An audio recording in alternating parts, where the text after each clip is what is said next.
প্রিয় শিক্ষার্থী বন্ধুরা, আজকে আমরা আলোচনা করব অনার্স তৃতীয় বর্ষ ভৌত রসায়ন ৩ এর অষ্টম অধ্যায়ের একটি প্রশ্ন, ফেনল পানি সিস্টেম বা আংশিক মিশ্রণীয় তরল সিস্টেম। তো চলেন আমরা ফেনল পানির সিস্টেমটা আমরা আজকে ডিসকাশন করি, এটা বোঝার চেষ্টা করি। তো প্রিয় বন্ধুরা, ফেনল পানি সিস্টেমে আমাদেরকে ফার্স্ট একটি বিকার নিতে হবে। সেই বিকারে আমরা একটা নির্দিষ্ট পরিমাণ পানি নিব। সে পানিতে আমরা প্রথমে সামান্য পরিমাণ ফেনল যুক্ত করব। ফেনল যুক্ত করার পরে দেখা যাবে যে দ্রবণটা স্বচ্ছ, অর্থাৎ ফেনল দ্রবীভূত হয়ে গেছে পানির মধ্যে।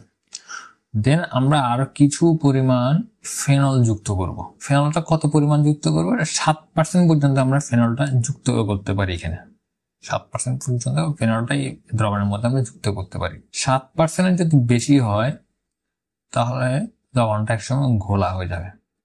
এখানে লক্ষণীয় একটি বিষয় হচ্ছে যে আমাদের রুম টেম্পারেচার, বা আমরা কোন টেম্পারেচারে এই সিস্টেমটা পরিচালনা করতেছি। নর্মালি প্রথমে রুম টেম্পারেচারটা হিসাব করি আমরা। রুম টেম্পারেচার 25 ডিগ্রি সেলসিয়াসকে আমরা মোটামুটি আদর্শ হিসাবে চিন্তা করি আর কি।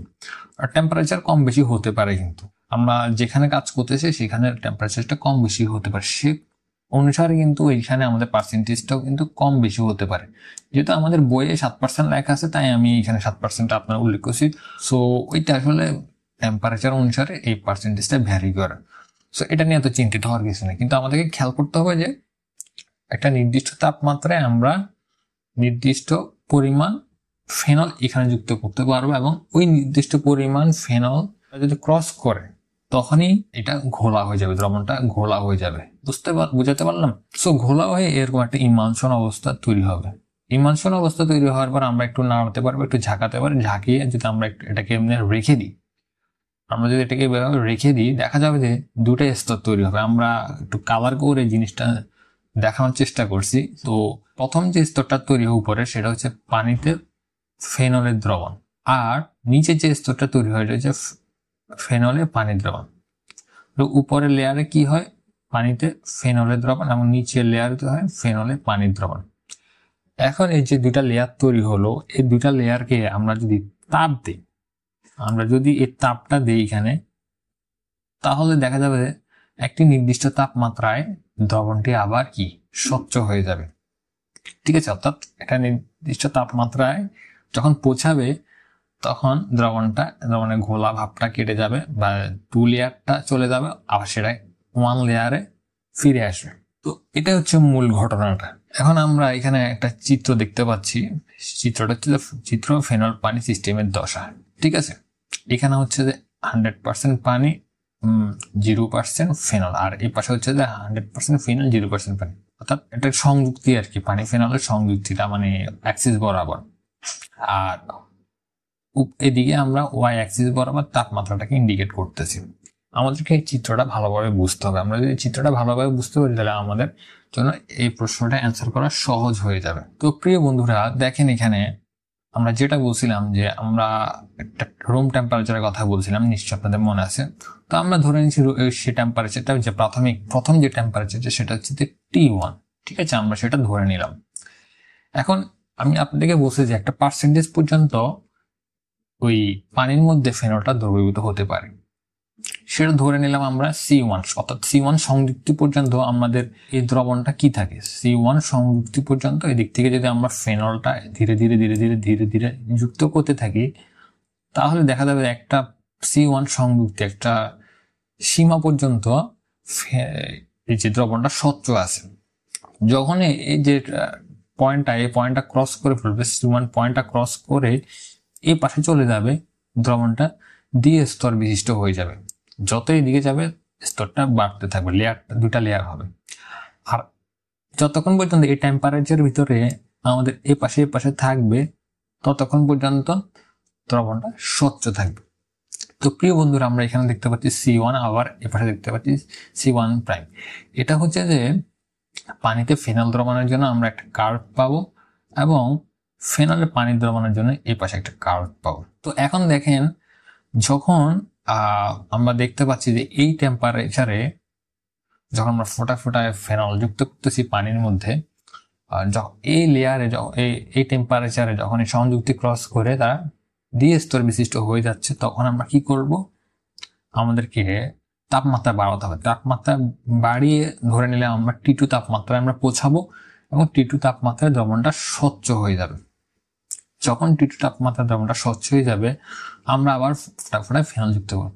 তো সেক্ষেত্রেও দেখা যাবে একটা নির্দিষ্ট সংযুক্তি পর্যন্ত দ্রবণটা স্বচ্ছ আছে এবং নির্দিষ্ট সংযুক্তি যখনই ক্রস করে ফেলবে দ্রবণটা আবারও কি অস্বচ্ছ বা ঘোলাটে হয়ে যাবে। সেক্ষেত্রে আমাদেরকে আবার তাপমাত্রা বাড়াতে হবে। সেক্ষেত্রে আমরা ধরে নিলাম T3। ঘটনাটা এখানে সেম ঘটনা ঘটবে।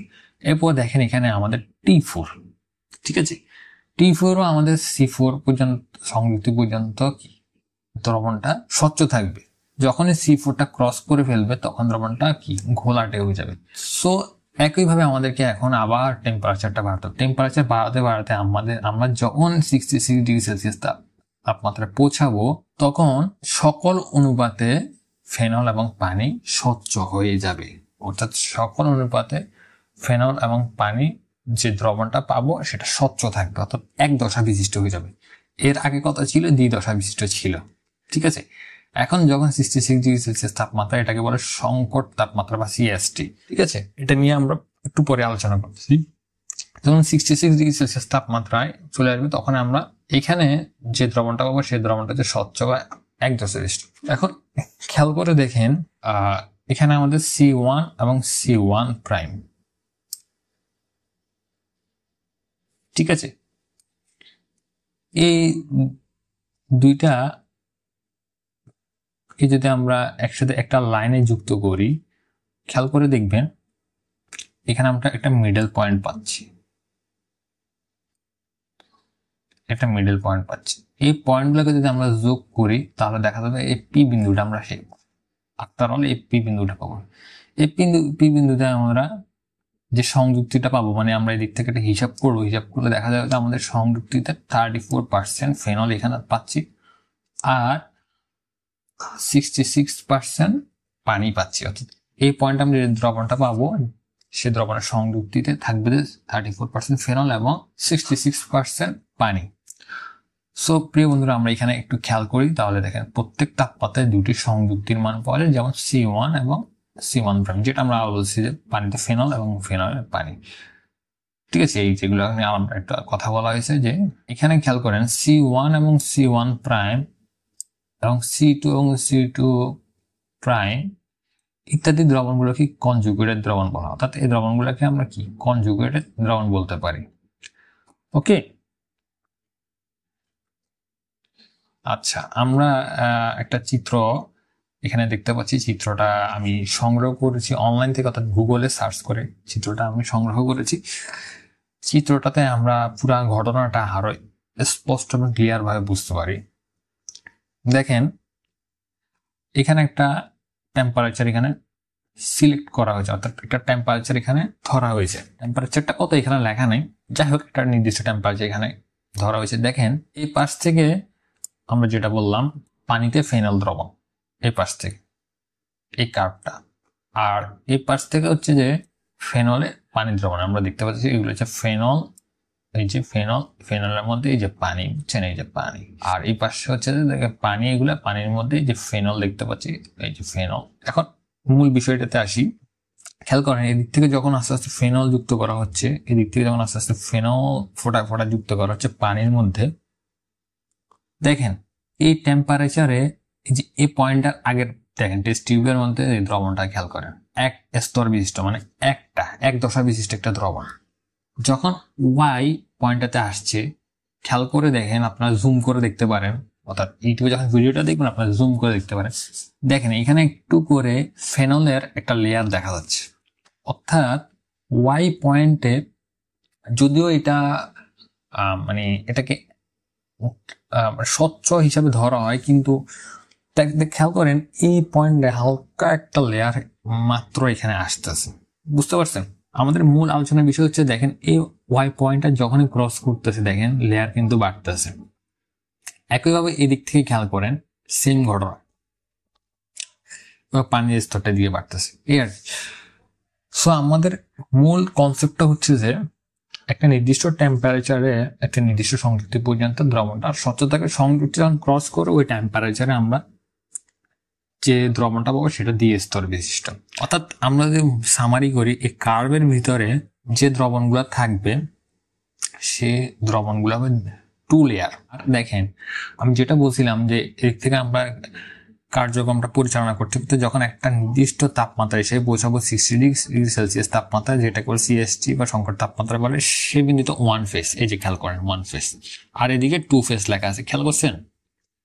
আই হোপ আপনাদের কাছে বিষয়টা কমপ্লিটলি ক্লিয়ার।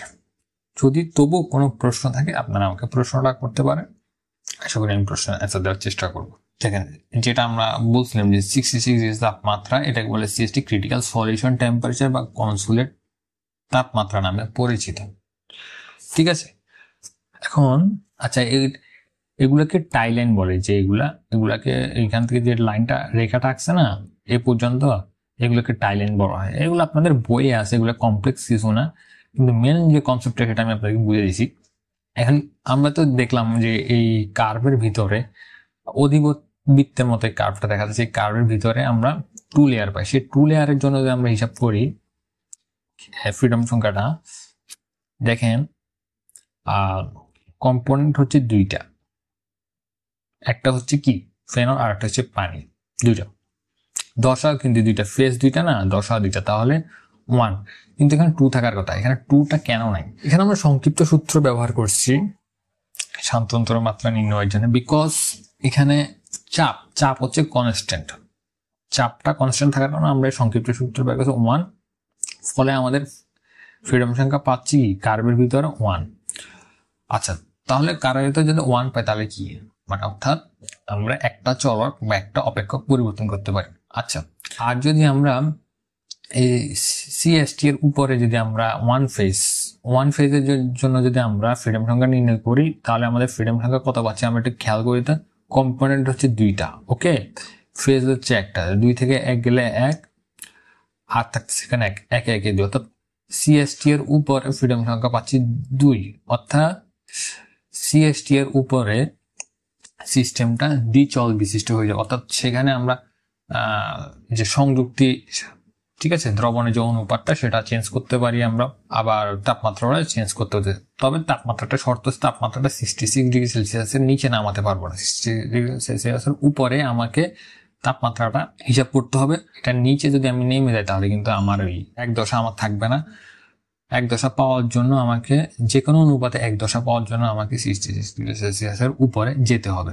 আরেকটা বিষয় আমি আপনাদেরকে বলি, এই যে আলোচনাটা করলাম, এই আলোচনা থেকে বোঝা যায় একটা বিষয়, সেটা হচ্ছে যে তাপমাত্রা, এই যে তাপমাত্রা বৃদ্ধির সাথে সাথে ফেনল পানি সিস্টেমের দ্রবণের দ্রাব্যতা বৃদ্ধি পায়। এদিক থেকেও সেম, এদিক থেকে সেম। সো এদিক থেকে যে একটা কার্ভ আমরা যাই, এদিকে একটা পয়েন্ট পাচ্ছি, এদিক থেকে গেলে আমরা একটা পয়েন্ট পাচ্ছি। সো ফাইনালি যে আলোচনাটা করলাম, যদি কোনো প্রশ্ন থাকে আপনারা করতে পারেন। আর যদি ভিডিওটা ভালো লাগে আপনারা আমার চ্যানেলটা সাবস্ক্রাইব করে আমার সাথে থাকবেন। আসসালামু আলাইকুম ওয়া রাহমাতুল্লাহি ওয়া বারাকাতুহু।